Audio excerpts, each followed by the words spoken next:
বন্ধুরা মেয়েটা দোকানে গিয়ে চালাকি করে তার ফোনটা বন্ধ করে দেয়। এই যে ম্যাডাম, দুইটা কোকো কোলার দাম কত হইছে?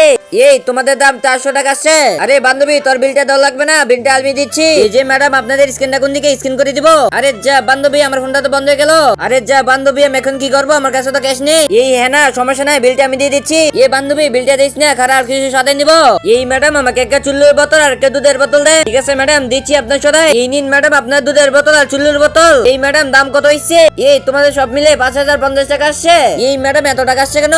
এই বান্ধবী, তাদের বিলটা দিয়ে দে, এখান থেকে চলে যাই। আরে হ্যাঁ না, ঠিক আছে, টাকা দিচ্ছি। এই ম্যাডাম, স্ক্যান দেন, স্ক্যানটা করে দেই। ঠিক আছে, দাও। ম্যাডাম দেখেন, 5050 টাকা চলে গেছে। এই বান্ধবী, চল এখান থেকে চলে যাই। এই বান্ধবী, খারাপ, তোর সাথে কথা আছে। এই হ্যাঁ না, কি কথা বলবি বল। এই বান্ধবী, তুই চলে যা, আমার দেরি হবে যেতে। এই বান্ধবী, তোর কোকো কলাটা দিয়ে আমাকে চলে যা। আরে যা, বিল দিলাম আমি, সরে নিল। এই ম্যাডাম, এগুলো রিটার্ন নিয়ে আমার টাকাগুলো ফেরত দিয়ে দে। এই যে আমাদের এখান তো রিটার্ন দেওয়ার অপশন নেই। এই মেয়ে, তুমি এখান থেকে চলে যাও, নাহলে তোমাকে পুলিশে দিব।